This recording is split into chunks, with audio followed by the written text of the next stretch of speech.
Hello and welcome to another episode of Crossing the Line, Tales from the Entertainment Industry. I'm your host, Oliver Rednell, and joining me as always, Mr. Charlie Collicutt. In this episode, we talk to Oscar-nominated special effects and makeup artist Jake Garber. He discusses his career working on projects such as The Walking Dead, Django Unchained, and the Marvel Cinematic Universe, and also alongside acting legends such as Samuel L. Jackson and Leonardo DiCaprio. As always, be sure to like, subscribe, and follow on whatever platform you're listening on. Thank you. Jake, you are a makeup artist and SFX artist, if I'm not mistaken? Correct. Yeah. What is the difference between the two of them? Technically, I'm a makeup artist. The term special effects makeup is something that kind of gets identified by people that do prosthetics or do like gags if you're doing somebody with pulsing skin or a cut throat or something along those lines, or something a little bit more extravagant. But in actuality, it's actually just a makeup artist. We're doing that. There's no category within the union that I belong to that says, special effects makeup artist. It's a title that's given to kind of separate from what the traditional makeup artist would be considered. You mentioned just then like a cut throat or pulsing skin. Is there a particular piece of makeup like that you have to do that is very, very difficult, even though you're sort of a master at it? Is there something you really have to work hard at to get right? To me, the subtle stuff is the difficult stuff. It may not be as grand and bombastic as, saying like I worked on Walking Dead for years, that's rather extravagant and gruesome and broad and all that stuff. But you can get away with murder literally on the thing. If you have a bad edge of the prosthetic or something, you put some blood or dirt on it. But if you're doing, say, a false nose on somebody or a bald cap, which is arguably one of the hardest, one of the most difficult things to do, in my opinion, and have it look, authentic, because everybody knows what a bald person looks like. Everybody knows what a nose looks like, or an artificial beard, something like that.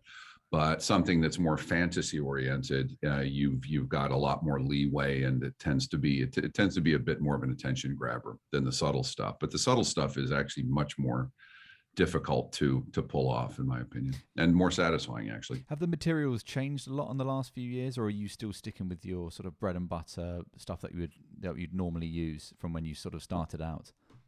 Huge changes. The traditional stuff, I mean, even before me, there was like slip rubber latex and foam latex, which is still used nowadays, just less frequently. But we've now gone on to things that are silicones that have become, you can pass it off to the eye. It's unbelievable stuff. There's a translucency to it. You're able to blend those edges off to nothing, whereas foam latex is an opaque item and reflects the light as opposed to absorb it like the silicone would. And then it's a lot more difficult to pull those sort of things off. But yeah, the materials have changed a lot. The glues have changed significantly as well. It's basically you're gluing something on somebody's face and trying to pass it off as them. So it's the process is the same. The materials have changed. I think some people are obviously aware that it takes a long time to put a lot of this makeup on. But how long does it take to take off? Is that also a big task?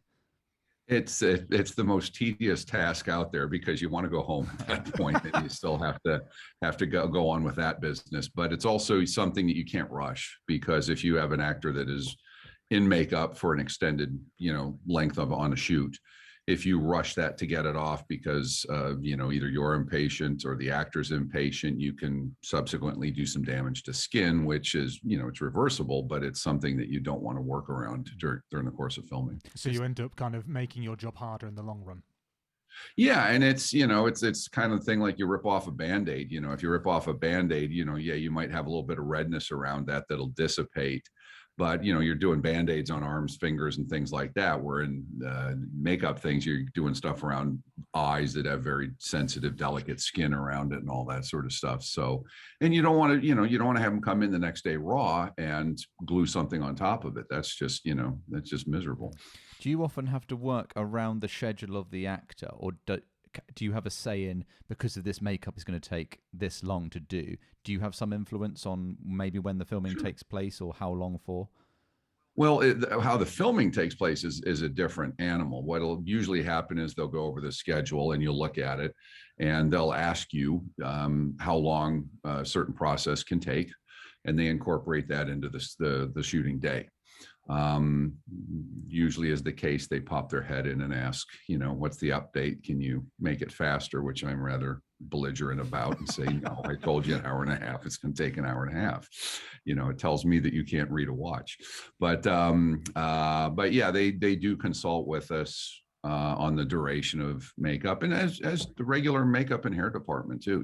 How long does it take to style an actor's hair?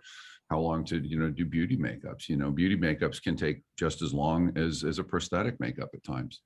It just depends on who you're working on, and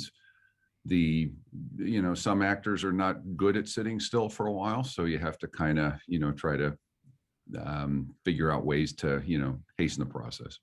You are a award-winning makeup artist. You've won Emmys and you've been nominated for Academy Awards.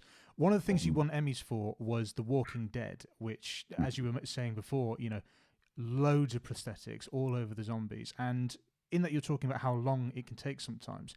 For something like The Walking Dead, where there are hundreds of people, how did you get around that? Was it more a case of almost like a suit by the end of it, or? Well, in my tenure there, I was there for the first 8 years of it, and they're since on number 11, their final season, a rather extended season. But we limited it to as much as 20 what we would call hero makeups, which are sort of the specialized full prosthetic, nice job, all that stuff. That we'd consider those heroes. The next wave is we might have something we used to call a mid plus, which would involve maybe a prosthetic, something that go on quickly and try to do a quick paint job on it. Mids would be essentially a rather elaborate paint job if you had the time to do it. And then you would start getting into background and mask territory. And it would always, the times that we allowed on it, since it was a TV show, we tried to keep it at an hour and a half to do sort of a traditional one with, when you're seeing the head and the hands. If you had something that's showing more skin, more time. That's sort of the trade-off right there. So if you saw somebody that was maybe, say, shirtless, like a guy that's walking around with just a pair of pants on or something like that, and he had body prosthetics on, you could get into the 3+ hour mark on that one, depending on how much, if you had a couple people working on them, which we usually did. And I actually didn't do that many applications for the latter years on it, because I would run the makeup effects team on that. And you're constantly being pulled and asked questions, or you may have meetings to go to. So I couldn't commit to doing what would be considered hero makeups where I was dedicated to it. I'd pop them in occasionally, obviously, but I would tend to assist somebody, and then if I got pulled away, I did it. But the guys that were in the trenches, we had a number of guys in there that were, they were the ones doing the bulk of the work. We had Kevin Wasner was in there, and Garrett Immel and Gino Crognali and Karen Wasner and Andy Schoenberg so we had a number of people that had kind of worked their way through the ranks on that one, but those were the guys that were really doing the hands-on in the trench work for the show. Sure. And I noticed on IMDb specifically, it says you are the key makeup artist, or you were the key makeup artist. Is that basically just like the lead, like you were saying, you were in charge of making sure everything was to standard, but not necessarily doing it yourself? Greg Nicotero, whose company K&B, well, Greg's one of the executive producers on the show, and he's got a company, K&B, out of Los Angeles, that manufactured all the prosthetics for it, and he was the one that was in charge of the looks of all of them. So he had the title that he was the designer of it, and as the key makeup artist, that was a title it usually could have been department head, or HOD as they call it here in Britain. I would have probably haven't given that title on it, but it was a key, and frankly, it wasn't that big a deal to me. I knew my position and what I was doing on it, but I basically ran the makeup effects crews on the shows. Have films that you grew up with and what inspired you to become a makeup artist, have they influenced you on the work that you do now? Are the tricks you still use and you think, oh, I'm going to use this, that inspired me, and things that you implement on every different job that you do? I think anybody that's in some form of, a creative endeavor will look to stuff that's inspired them, and they could be, targeted somebody, oh, you ripped off that look or whatever, but everybody, wants to mimic what inspired them. And subsequently along the way, then then you can start developing your own, your own style and your own vision or something. But I mean, I was a Universal, junkie when I was growing up, watching Frankenstein and Wolfman and the like. Loved movies in general. There is stuff that inspires you, and you lend those images in your heads or ideas or something into some things that you're doing. But honestly, we can only do so much input on it, because it's a little different now in that there's a lot more, designers or people that have input, where when you are hired or brought in, or a shop is hired to build something, they may or may not have some designs in place to say, this is what we're going after. And you have to implement those, as opposed to just having a creative surge as a makeup artist say, well, this is what I'm going to do today. You could do that on Walking Dead, because you were say, here's the walker you're going to do today. And you would have to, pick a prosthetic that would fit the performer's face, and then go, okay, I can do this stuff. So it did have some creative elements of it in there, but you had to work within parameters. Have you ever had a time where you've worked hard beforehand on all the things that you're going to do for the shoot, but then they've come in halfway or at the beginning and gone, we want this changed, and you're just like, well, we can't do that, or it's going to take us a long time? Does that absolutely? Really? Yeah, okay. Absolutely, yeah. One of the things that has happened more recently with the advent of digital effects and computer animation, obviously, is it gives production the ability to be indecisive. And back in the 80s and 90s, and even maybe the 2000s, when there was an effect or something that was being built, it was usually planned well ahead, possibly storyboarded. So if you were going to have something that would say, maybe, somebody's going to get their, reference a throat slit again. So all of a sudden they come in, the hand's reaching across the side, and it's going to come off this side, just on the left side of their neck. And it would be done, so that would be the side that you would see. And sometimes they would come in and say, well, we reblocked it, and we're going to favor the right side now. And it's like, well, it's not built for that. So we can't, modify it on that level. So I tend to think there was a bit more commitment to the path back then, where again, nowadays it gives people the opportunity to be a little bit indecisive, and it sucks for bottom line, because those indecisive moments can have great expense down the road, which a lot of people don't really gather. You hear a phrase, we'll fix it in post. It's like, well, post can be incredibly expensive if it was not shot correctly, or they didn't get the right reference elements there and all that stuff. So I think it's been a bit of a flaw in some places.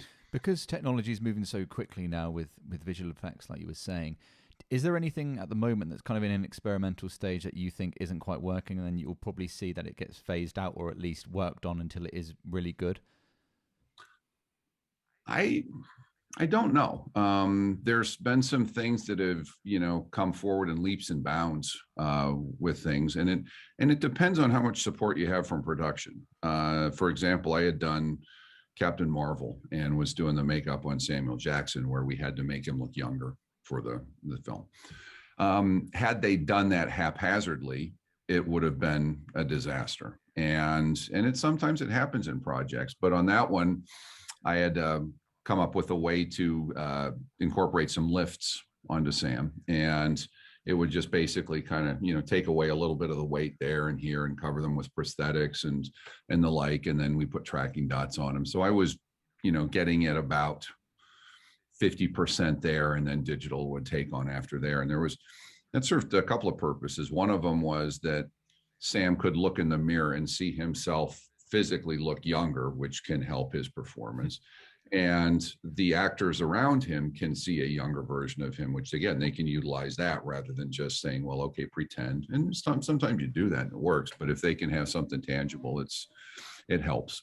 So it sounds like what you're saying there, that is a blend of both kind of physical effects and motion capture almost, to more or less bring it all together. Do you Do you favor that? Do you think that is a good thing when it works on something like Marvel? I'm absolutely fine with that. All of these things are tools, part of your toolkit, and you can utilize them to your advantage. To go into a location, and let's say you're going to have somebody's getting shot. Somebody's going to get shot in the head, and there's going to be a massive exit wound happening, and blood's going to splatter on the wall behind me. Great, do it. Oh, you know what? Let's do a second take. Now we have to stop, clean the back wall up, reset the prosthetic on that, and then go again. Now with digital work, you can now eliminate that sort of cleanup, and you can just do it repeatedly, and then digitally they add all the carnage in the back and all that. So it saves a lot of production time on that. And also too, sometimes you could be in a house, a facility or something that forbids you from getting stuff in there, at all. So, you just mentioned working with Samuel L. Jackson there, and you're his personal makeup artist, am I right? Yeah, on some shows. I don't do everything with them, but sure. I always say at any time there comes a little bit of an irregularity with them, I get called in with them. What was the project you first worked with him on? Django. Oh, okay. Yeah, I was involved in that one, and I had some other things that I was actually doing on the show. And through a series of events, I ended up, doing Sam's makeup at the towards the midway filming of it there, and carried him on till the end. And it got rather busy in there because I was initially hired to just kind of do sort of the blood and gut stuff, the carnage, the scars on some of the slaves, and then ended up doing Sam's makeup. And at the same time, Leonardo DiCaprio came in from Australia from, I think it was Great Gatsby. And he had started growing out the facial hair, but it wasn't as thick as he wanted. So what they wanted to do was add to his beard to get it to look fuller, which is, it's a little, I would say it's a tedious process, but you essentially part the hair, glue some hair part there, and just kind of work it down. So you're not just gluing on top of this. And there was an attempt to do it, didn't quite fly. And then the makeup department head, Heba Thorsdotter, asked me, can you come in and do that? Because she knew I was pretty handy with hair stuff, facial hair, and did that. And it worked out well. And then Quentin came in and saw it. Leo liked it. Quentin liked it. And then they said, well, who did this? And they kind of looked at me, and they kind of realized, Jesus, he's doing some stuff on Jamie right away. He's doing Sam and Leo. So there was a bit of a juggling act for a few weeks on me handling my stuff on there. And I was actually in the movie. I was one of the trackers in there. So I had a much longer beard at the time. I was going to say, we also saw that you were part of the movie, both as an actor, and you were in the soundtrack as well. That one was a shock, a fluke, surprise, and very happy to me. We were around one day, and Ted McKinley, who was one of the trackers in there, had just kind of come up with this tracker chant that was just sort of this dirge that we were thumping along while we were at the last scene there, where we were, I was working on a birdhouse, but it was just this rhythmic, hammering of this and doing that. It was very sort of tribal, if you will. And we just did it. It wasn't planned. It was something that Ted had kind of come up with. I don't know if it was even collaboration with Quentin or not. And next thing I know, I just, as somebody had said, oh, you got a soundtrack credit. And I was like, nah, it's got to be a misprint in there. And then when I went down, I saw it listed in the soundtrack section. So it was a happy accident. It amazes me who is it that puts all these credits on, because they go into so much detail. It says like with thanks to, and it goes into so much. Well, yeah, and actually in Quentin's movies, they're rather minimal. He's very, old school in his approach to filmmaking, obviously, but he there's a lot of movies where you see the crawl that just goes for days on that. Quentin won't do that. It's primarily the filming crew, and obviously select pre-production, post-production stuff in there. But if you look at his credit rolls in there, they tend to be rather lean. And because he works on film rather than digital, is that a big consideration for you? Well, you have to adjust how you do, your prosthetic stuff, or anything in general, because the level of detail is much sharper. The first time that I worked on digital format was on Once Upon a Time in Mexico. I was down in Mexico on the Robert Rodriguez film, and with Greg Nicotero and another guy, Shannon Shea, I was with down there as well. And there was something that I think I did on Ruben Blades or Eva Mendes. I really can't remember, but it was kind of dimly lit on the set and kind of moody, and you kind of, okay, it's okay. And then I walked back and they had the video monitors there, and they showed, and it was like, oh my God, I got to go back in there and tighten a couple things up. Not that I was lazy or anything, but you just thought, I go, well, it's a little bit hidden in that sort of stuff. And the film quality can help soften things a little bit right there, but it turned your game up a lot. If it looked good to the eye, you were probably going to be okay. I was going to ask, working with someone like Quentin Tarantino as well, he's kind of legendarily a massive film guy. He lives, breathes, knows everything about it. Does that mean when you're working on a project with someone like him, your job is almost easier than working on a TV show or something like that? Well, it's film and TV are different, different things, because with TV, especially episodic and things like that, there's a pace that happens that's rather, there's no reverses. You're just going straight ahead, and going back to do stuff as rarely happens, or it's infrequent. Whereas with Quentin, he had such liberty when he was filming that, you had the luxury of, if he wanted something done and it may have not been discussed or talked about, or he thought maybe we do this, it's like, well, okay, but we can't have it for another day or two. We can, do it then.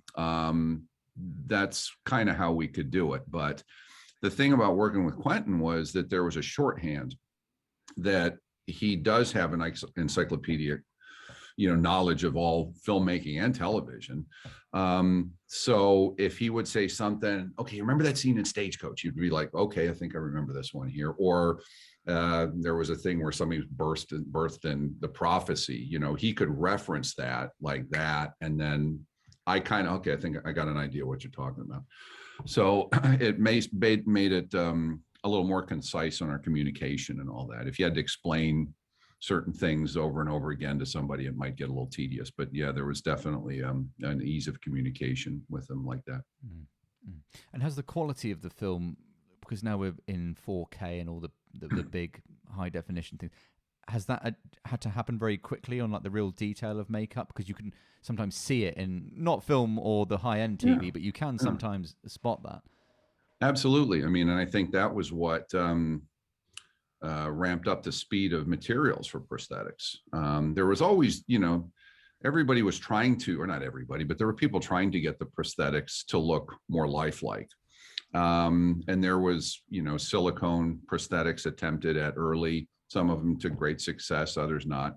There was hot melt vinyl that was used at times, but it had to do with how can you, a lot of them had like toxic materials in them. So you had to try to figure out a way to, manufacture them, paint them safely, and then put them on an actor's skin and have them stay on, because the glues were not developed, or wouldn't be able to handle certain things like that. Materials like silicone, for example, are a very heavy material. So, if you have something that's a real, like you wouldn't do a real huge fat face with it without lightening the load underneath it. So you would have a thin silicone skin, and then maybe say a foam latex or different type of foam filler behind it to lighten the load. Because if you had like Mr. Creosote from Meaning of Life, if you tried to do that in silicone, it would just pull off of his face. The weight would be too great to do that. So you have to engineer that sort of stuff. But I do think that there was an acceleration that had to happen with the advent of, high def mediums. Mm-hmm. What's the most expensive material that you use? Because I imagine this stuff isn't cheap. It's not, and I hesitate to comment on it too much. I used to be more involved with the shop budgeting and that. I do more application on set stuff now, and I leave the tech stuff to the guys in the shop and the gals in there. But silicone can be very expensive. The mold making process can be rather expensive, and even the days of doing an actual life cast of an actor using materials like alginate or silicone, where you're putting them under there and the actor has to remain stationary or have an expression on, that's slowly getting phased out by digital scanning, and they can do outputting in the right size and get, a pretty good level of detail on the thing. And it's great for, actors that are claustrophobic for one. But their time is valuable. So what used to be, they'd come into the shop and you had to commit about 4 hours just to get them in there, get them bald capped, do the material on it, make sure maybe you have to do a couple different versions of it there. Could run a day on that stuff. Whereas with the digital scanning right now, they can just go in there, do their expression, hold still, whatever have you, and they can be out of there within, I won't say minutes, but it is, you can pop in and out of there within a half an hour and get a ton of stuff done. Is there a single piece of makeup or an actor or a part of a film what you had to work on that you still feel it was your hardest, most difficult thing to do? I don't know if there was a one. There's everything has its little, things that you want to get perfect and all that, or make it difficult. Like when I did Hellboy, I did the first Hellboy, and on Ron Perlman, and that was designed out of Rick Baker's shop by Kazuhiro Tsuji and Matt Rose and Chad and all that, and it was really great makeup. But the thing is, it was red, and you can't just do red and have it look anything other than like a rubber mask. So you had to do, a lot of different colors within that to kind of help it, but still make it look like it was a red character in there. And to remain and to have that continuity for what ended up being 86 applications on that. That's where you start getting into, I would say it's like being a chef or a cook, where you want to replicate the recipe, and you've got to be exact every day for it to taste the same every day. It's the same thing with the makeup that has to be duplicated all the time. You have to use the same colors all the time. You have to hit them in the same areas the whole time. It's that can be a very difficult one to do. Putting on a mustache can be extremely difficult to do, because again, everybody kind of knows what a mustache looks like. And if you have some lace that's lifting, or you haven't styled the hair properly, it can be pretty, you can be chasing that one all day. Those type of things are, again, those are the challenging ones to try to remain, to have continuity in your work as you're filming. You mentioned the mustache there. Do you find yourself working on hair at the same time as well, or is that a different department who deals with it? It's a different department in the States. We're obviously in London right now, and they have things differently, where they have an HOD, which is head of department, that would be makeup and hair. In the States, that there's a separation in there. You either do hair or makeup. I can actually do male hair. I can assist with wigs and all that. I can't do any sort of coloring, dyeing, cutting, anything like that. So nor would I want to. I'm not good at it at all, but I let them handle it. But there's always a collaboration that you have when you're working, with another hair person as well. Sure. You mentioned quickly there that there is a difference between, in America, you've got the two departments, whereas here it's all one. Are there many differences between countries, or kind of, with Hollywood and Bollywood, or England and America? Are there massive changes, would you say, or differences between them?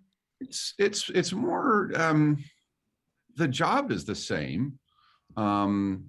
It's just your tasks are a little bit different over here. Like, again, there may be some advantages to having, somebody that can do both hair and makeup on a production.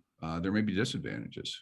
Sometimes, on our end, I'm more used to the American way, where it would be, you would have somebody in makeup, or let's say you're doing an elaborate prosthetic. You would usually send them over to the hair department or the hairstylist, and they would either, get the hair, ready to be bald capped, they'd wig cap it, come back to you, and then you would do the bald cap on them, and then the elaborate makeup. And then if there is any sort of hair pieces that are going with it, you would probably work in collaboration with them on that. I think it'd probably be a little tougher to do, and this is just me, vocalizing. I think it would be a little tougher to do both of them, because your tool set that you have to bring is going to have to be real elaborate. I mean, as a makeup artist, I bring a ton of special effects sort of stuff. I bring a ton of stuff along with me. If I had to do that and bring a hair kit with as well, that would that'd be a tough one, but yeah, it's just I guess what you're used to and what you used to work with. I see it works well in either country. And because when you're on location, I imagine it's a lot harder to carry your stuff around with you rather than being in a sort of a set studio all the time. Yeah, it's and then also it depends on your position on the film, because if you're part of the staff or part of the crew and you're on there the whole time, they'll usually have your station will be in a makeup trailer, so you can have your stuff live there the whole time, and it just travels around. As a day player or somebody that comes in, sporadically, it's always a struggle, and that's how you kind of start. But you show up, you bring all your gear with you, set it up, you do your makeups for the day, and then they only need you for anything. Thank you much. You got to wrap everything down, get it out of there, get ready to go to the next show on a different thing. It's a lot more. There's a lot more schlepping of product around doing that. What is the progression of a makeup artist? So you said you started like with your love of kind of horror movies. How did that grow into where you are at the moment? Well, I liked Halloween, when I was a kid, and I liked horror movies. So when I was young, every time Halloween would roll around, I would do a makeup on myself or friends, my brother Pete, who was my guinea pig for many years. And then you just started to document it. And the idea of becoming a makeup artist in Hollywood, I'm from Minnesota, which is nowhere near it, and the idea of doing it for a living was not even really feasible. But I still took pictures of it and all that. And then subsequently, it was like, wow, this might be a possibility. And I started doing work in Minneapolis. I met a makeup artist there who kind of mentored me to how to do beauty makeup and corrective stuff. So I did that for about 5 years and kind of got to a point where that was about as busy as I was going to get. And then I'm going to give it a go. So I drove out to Hollywood and started going around the shops to do that, because you can't just land in Hollywood and just say, well, I want to work on a movie set. Out there, you've got to get in the unions or have some experience. But working in a prosthetic lab was a way to, get around it. And you would sometimes be sent to set in different states or whatever, but you couldn't do on-set application or anything like that until you got in. But yeah, and everybody's story is different. It's it's always different for everybody that I've talked to. And what was the job that you broke in on? You were like, yeah, I'm doing this now, not on a film set. Probably, probably Universal Soldier. I think I was working for this guy, Mike Burnett. We did a couple things prior to that, like, killer dolls like Dolly Dearest, and a couple episodes of this TV show called Monsters, and a lot of magician tricks and things like that. It was fun. It was a nice variety of stuff going on there. But then we got Universal Soldier, and it was not that we did that much stuff on it really, but it was a bigger project. You had, Dolph Lundgren and Van Damme in it, and got to, went to Arizona to shoot, and it was fun. And looking back across sort of film history, is there any particular makeup that you look at now and you're like, that still holds up today? Like, I rewatched American Werewolf in London the other day, and I think it still looks great. Is there anything for you specifically that you think that's still really, really good? There's a few of them out there that really, I still like, looking at old, Frankenstein and Wolfman stuff. But there was Dick Smith had done a makeup on F. Murray Abraham for Amadeus that is fantastic, and that was foam latex, so he didn't have the luxury of silicone and all that with the translucent medium. He had to paint it exactly, and it was a great performance, great makeup, and all that. There was the werewolf stuff that was done, between like at Rick Baker and Werewolf in London, and Rob Bottin did The Howling, and there was a couple of years there where I was living at a theater. Rob Bottin did one that it still stands in my mind as one of the best ones out there, was The Thing, the Carpenter version. And Bottin did another one that he designed for, a legend. This makeup on Darkness on Tim Curry was crazy good. Just one of the coolest designs out there. But there's a lot of them. I mean, the makeup that Dick did on Godfather was memorable. The stuff that Rick Baker did in Coming to America and subsequently Nutty Professor and all that was really, it all hit a nerve, Is there anything you haven't done yet that I can't imagine there is, but that you want to? I'm sure something will present itself. I've luckily been able to do a good variety of stuff. I don't know as I'm keen to do any more zombie makeups ever again. You've got your award. It's over now. Yeah, and if you asked any of the guys that were on the show, they would probably echo that as well. I think it's just and my brief tenure there was busy enough doing it, and I could do them in my sleep now. And the guys that were doing them in the trenches, they were you figure those guys can do 3-4 makeups a day easy, multiple days. We'd shoot up to 7 months out of the year, so it's a lot of work doing that. A lot of dead covering you. So if there was an apocalypse now, you'd just be like, I'm not bothered. I'm not bothered. You'd probably be fine, actually. You could do yourself up and just walk out. Yeah, we had training last year with COVID, so I did what I would do during that. I'm going to stay inside, stay out of the fray. And what sort of advice would you give someone who's looking to get into this? How would you say they learn, and what would they look at, and the sort of direction that the path they should take?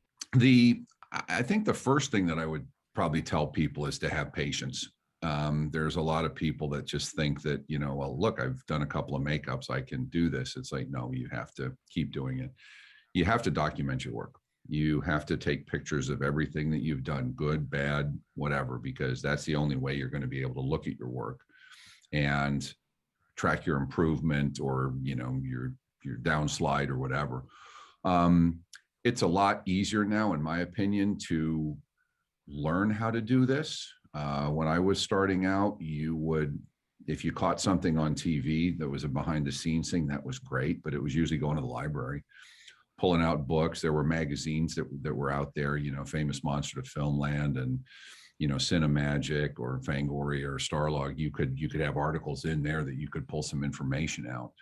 But you can go on YouTube right now and probably find a dozen, tutorials on how to do a bald cap, or, how to do a zombie makeup or whatever. So the information is there. And it really bugs me when somebody kind of comes up and says, well, I really want to do this. And part of me is like, you realize you have a whole world of information out there. And if they don't have the skills to know that and get out there, I kind of wonder. It's like, all of this stuff is available. I think the ones that did well are the ones that dug deep and found that information.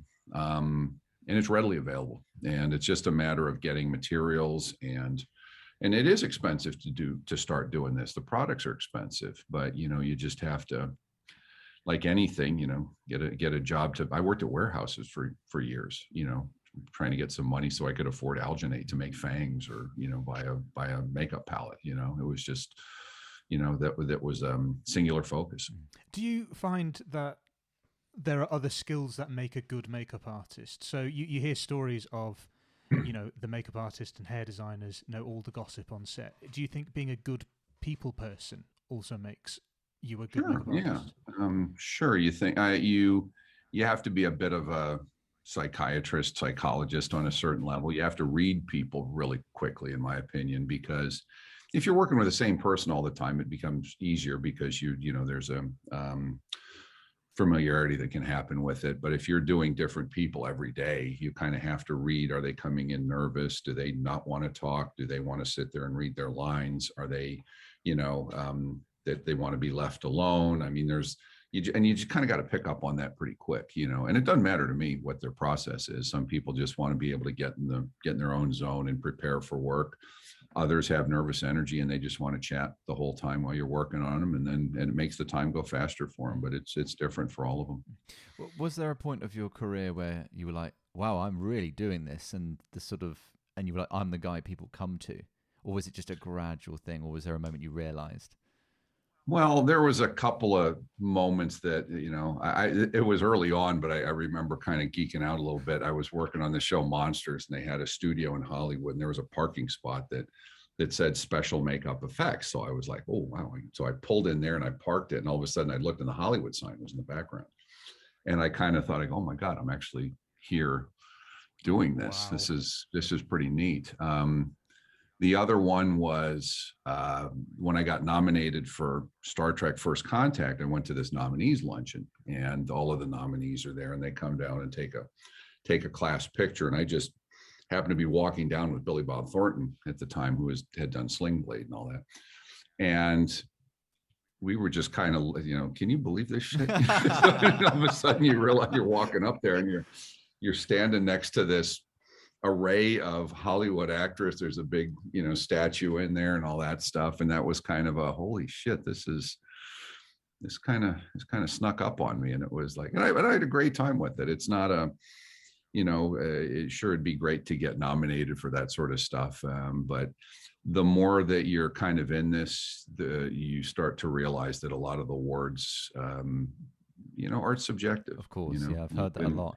People campaign for them and it's not always. I'm about to say it's easy for me to say having won a couple, so it's been I've gone through it and it's been a blast and no complaints about it. But the more I've kind of witnessing how some of the voting kind of occurs or campaigning that can happen. I've sadly seen, friendships end and, relationships terminate because, somebody was excluded from a thing or somebody thought they should have had, a higher, should have won and they didn't. So, but, hey, it's a great party to go to if you get invited.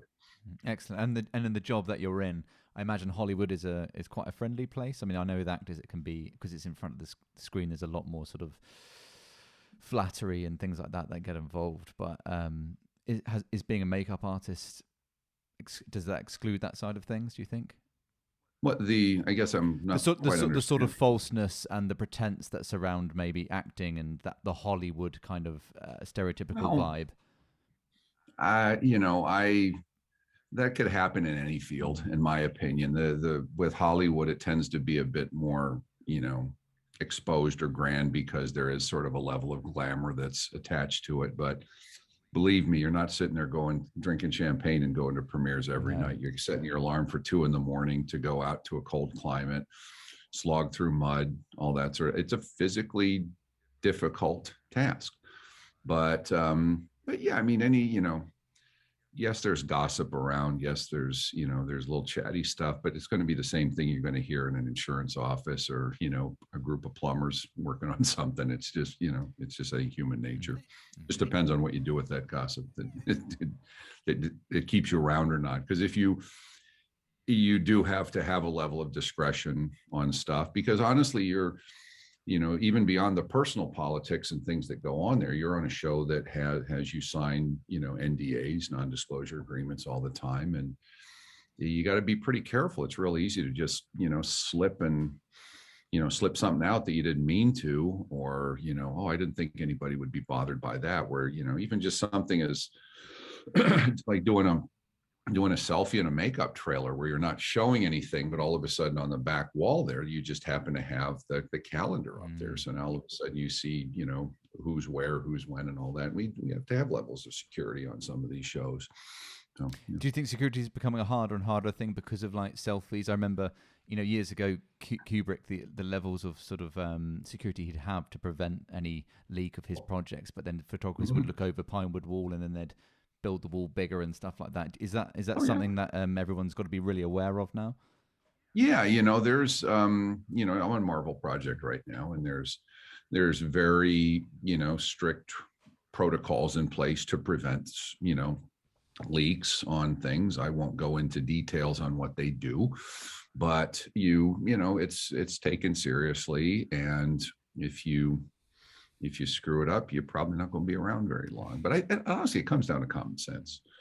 If you're sitting there, wow, this is a cool set, and you snap a picture of it and nobody saw you doing it, just bury the thing. Wait till the movie comes out. Don't put it out, wait for a year after it's out and say, I was on the set for the Millennium Falcon or whatever they were going to have. You mentioned before about, people waking up at 2:00 in order to be on set and all that. As a makeup artist, do you find yourself being there earlier than other people? Are you there like the first to be there, last to go? We're not the official first. The trailer drivers and electric and all that, or facilities, they call them over here. Yeah, they have to, locations has to get there. They have to set the trailers up. The background performers, if you're working on them, have to land, and they can potentially go through wardrobe first before they would come to you. So, but it's not like, say the camera department or whatever that usually would potentially have a pre-call, or they might have, they might come in a little bit earlier, but yeah, makeup is always an early one. Mm-hmm. And finally, on every podcast and every guest we have, we ask them the same question to finish: is there a film that you are ashamed you haven't seen? I've never seen Hellraiser all the way through. I've never seen Roger Rabbit all the way through. There's a handful of these. Beetlejuice. I've not seen Beetlejuice all the way through. I've seen the whole movie, but I've never seen it. Secrets. I don't know. There's probably not a lot. I mean, I do watch a lot of movies, so there's plenty of embarrassing ones that I've worked on, but and I actually don't watch a lot of them that I've worked on once I've done it already, unless it's been some time has passed, because sometimes it's too fresh and I'm just like, we just did that a while ago. I'll see it somewhere. When you watch one back, or even TV, do you forget things, and then when you see it, you're like, oh, I remember doing that now? Sure. Matter of fact, I still maintain this as gospel to me. It's like nobody that works on a film watches it the same way the first time, because you watch it and you look at your stuff. It's just you're selfishly going to look, did that makeup look okay? Oh shit, that's too shiny, or I didn't deal with that edge right, or maybe I could have added more red to this. And honestly, I think that's what can make you a better makeup artist. And then the second time you watch it, then you're reenact, oh, that was the day that the trailer got stuck driving out of set, or so-and-so had a blow up on set. You just start to think of that one. I truly think it's only about the third time on a show that you've worked on. Like if I haven't worked on, I can get involved with it straight away. But if it's one you've worked on, I think it takes realistically about 3 viewings before you can kind of watch it with some indifference. It's interesting what you said about the first one, because I remember reading in Michael Caine's autobiography about people watch it the first time, and then they go watch out the and rushes as well. Yeah, they watch the rushes, and they go out and buy a yacht with the money they've got from it, because they think it's going to be a success. But that's because they've been totally focused on their bit, and they say, the makeup's great, this is great, whatever, and it comes out and it's been not a good movie. Absolute rubbish. Yeah. Yes. Here's a question for you. Do you ever find yourself, and you don't have to answer this, but do you find yourself ever on a shoot and you're like, this is not a good product that is coming out here? Oh, sure. Yeah, absolutely. Yeah. Okay. And on that note, I'll be vocal about it. What, Battlefield Earth? Yeah. That was the only show I quit, and the only time I told a producer to go fuck himself. Can you tell us more about that? Like, what happened there? Yeah, we were going to shoot in Canada. We did. It was in Montreal, and at the time there was a limited amount of prosthetic artists that were in Montreal. There were some, and so I just said we need to bring up some from New York and LA. So I think we budgeted 10 or something like that, and then we got up there, and I'm going to keep names out of it just for the hell of it, but they said, well, we can't really do this. You need to teach some people how to do this. And again, there were people that did it up there, but like right now there's a lot of people up there that can do it in Vancouver and all that. But at the time it was limited. It was in the late 90s, I think, or there was other projects that kept the good ones away. So anyway, I got tired of the badgering about you have to show them how to do it. So I submitted an invoice to production for $50,000 that they were like, well, what is this? And I said, teaching salary. And because I said, I'm not here to teach. I'm here to do this work and all that. And I knew I wasn't going to get paid it, but I did it anyway. And then a few more things went down, and I just kind of said, I'm out of here. You guys are, handling this wrong and poorly, and, misguided some people. And the thing that I was bummed about was I did hire a bunch of people to come up there and work on it, only to have the rug pulled out from under them and, have a few months of work, eliminated from them. So that was bothersome to me. Sure. Yeah. Well, but I did have John Travolta I was fine with John. He was a great dude. No complaints about him at all. Sure. Cool. Well, Jake, you've been absolutely brilliant. Thank you so much for Pleasure. coming to speak to us has been really, really eye-opening. Good. And hopefully you have a good experience here in London. Yeah. And it's not. So far, so good. No complaints. Excellent. Yeah, Perfect. you've been traveling quite a lot, haven't you? We've been bouncing around a little bit, but I mean, this is the third one in a row that we're doing here. So, it's honestly, it's no different than any other time where you just say, okay, this one's done, on to the next one. Excellent. Great. Well, Jake, thank you so much. And to all our listeners Pleasure. and viewers, thank you so much for listening again. Have a great day. See you in the next one. Bye-bye. Bye. Bye.